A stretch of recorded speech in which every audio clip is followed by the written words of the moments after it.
pria ini semakin semangat menggali lubang bawah tanahnya sebagai jalan mereka untuk melarikan diri dari penjara ini, bro. Dia sedikit lagi menyelesaikan lubang sepanjang 30 meter yang menembus hingga ke tembok luar penjara ini, bro. Sambil terus tetap waspada karena petugas penjara ini semakin curiga dengan aktivitas di kamar sel ini, bro. Lalu mobil tahanan ini tiba saat para napi di penjara ini sedang antri sarapan pagi, bro. Ternyata inspektur polisi penjara ini membuktikan perkataannya.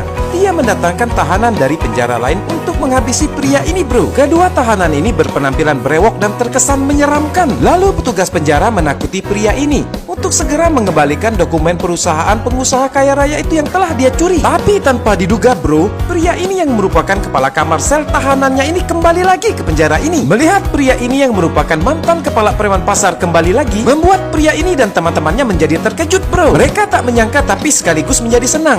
Lalu mereka kembali semangat untuk melarikan diri dari penjara ini, bro. Namun ternyata inspektur polisi penjara ini juga terkejut melihat kedatangan pria ini kembali ke penjaranya lagi. Dia jadi bingung, kenapa tiba-tiba pria itu dapat kembali lagi ke penjaranya ini. Setelah cap jempol, kemudian pria ini diantarkan kembali masuk ke sel tahanannya lagi. Sementara itu ternyata gadis cantik yang tak bisa bicara ini berada di tempat yang aman. Dia tinggal di rumah teman kekasihnya itu dan setiap hari dia hanya melamun saja, bro, sambil memikirkan kekasihnya yang kini tengah berada di dalam penjara ini. Hari berganti hari dan siang berganti malam. Setelah rembukan yang panjang, mereka putuskan malam ini akan kabur melewati lorong lubang bawah tanah yang telah mereka buat. Mereka kompak bangun tengah malam dan pria ini sedikit menjadi gugup, bro. Mereka ada sedikit kendala sebab kedua tahanan yang dipindahkan dari penjara lain itu berada di dalam sel tahanan mereka ini, bro. Bahkan mereka pun curiga dengan wadah tempat penampungan air ini. Mereka menggesernya dan betapa terkejutnya mereka melihat sebuah lubang bawah tanah. Tapi untunglah pria ini telah waspada dan dengan cepat mengancamnya. Tak ingin rencana mereka jadi gagal, kemudian teman-teman lainnya menutup mulut pria ini dengan kain. Lalu sukseskah malam ini mereka kabur dari penjara ini? Kita lanjut di next part ya, bro.